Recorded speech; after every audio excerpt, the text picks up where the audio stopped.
Elliot Carter, a seasoned judge respected for his fairness, found his routine evening drive turning into an encounter that would shake him to his core. What happens when the pillars of justice collide with bias, and a man's dignity is questioned on his own turf? Let's delve into the unsettling moment. Elliot Carter, who had weathered more adversity in his lifetime than most, let out a long sigh as he steered his brand-new Lexus down the serene lanes of Hawthorne Park, an affluent neighborhood known for its quiet streets and tight-knit community. The day had been draining, another long session in the courtroom.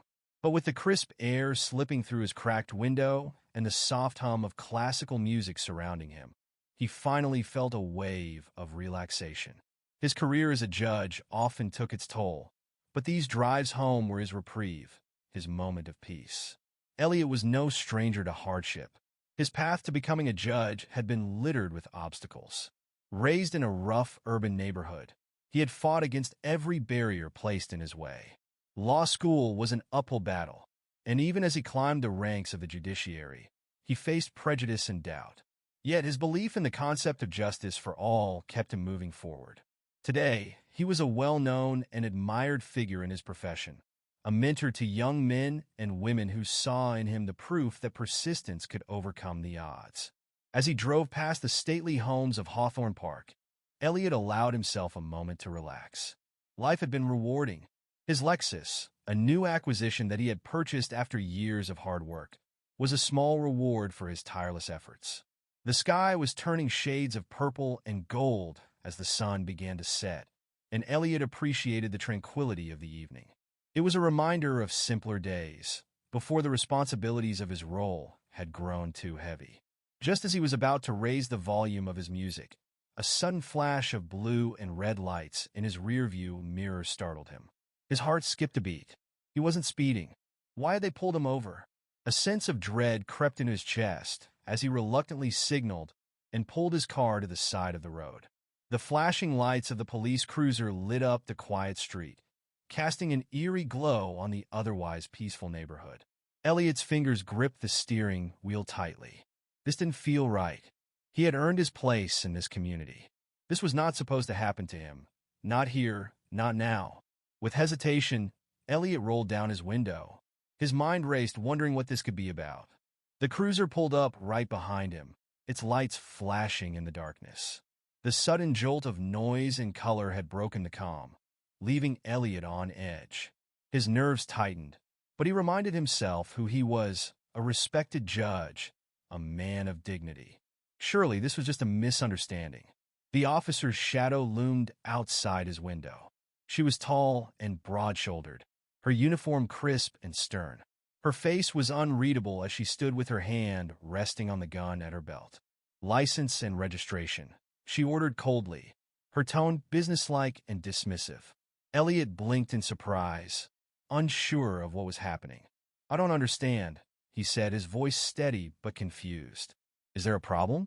"License and registration," she repeated firmly, her eyes fixed on him with suspicion. Her gaze didn't soften. Without protest, Elliot opened his glove compartment, retrieving his documents and handing them to her. The officer snatched them away, barely glancing at them before her eyes returned to him. "Step out of the vehicle," she commanded. Elliot's stomach tightened. "Excuse me?" he asked, his voice even but incredulous.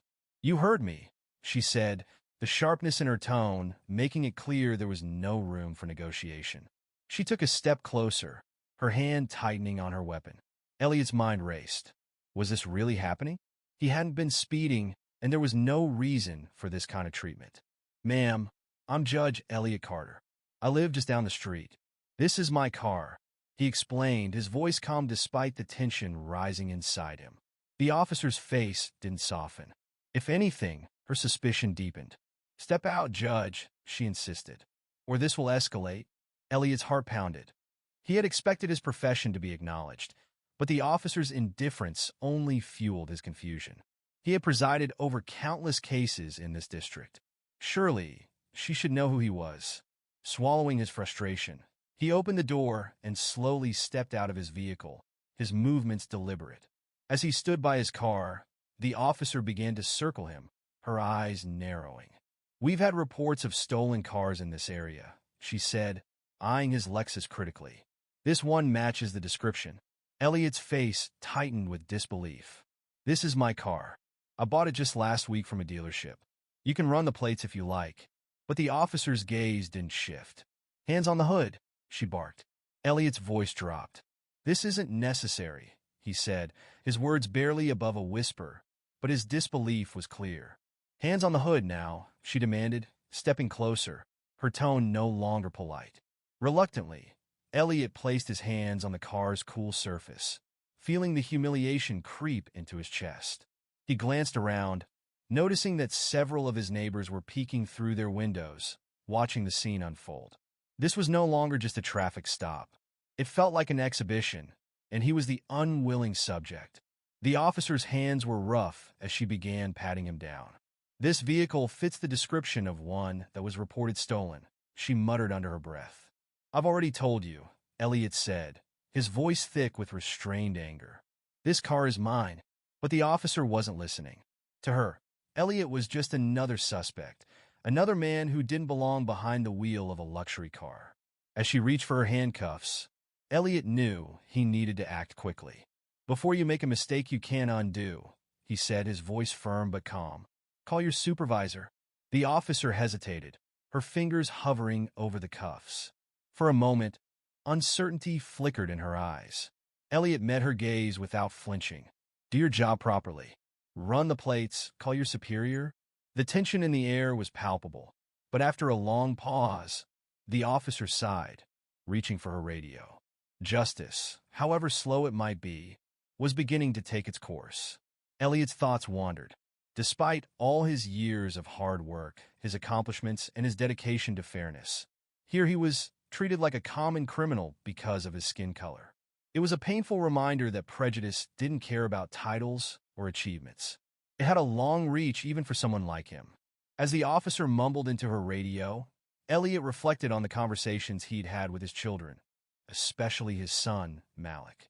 They had discussed how to respond when encountering injustice, how to remain calm and dignified in the face of prejudice.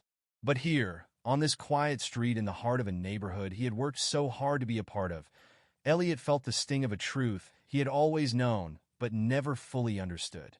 No matter who you are, the world sees what it wants to see. Malik had once asked him, "Dad, will it ever get better? Will people ever stop looking at us like this?"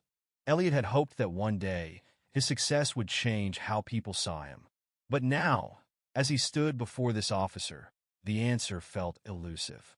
The radio crackled, and the officer stepped back slightly, her gaze flickering with a mix of impatience and something else. Uncertainty, maybe even fear. She had realized her mistake, but it had come too late for Elliot.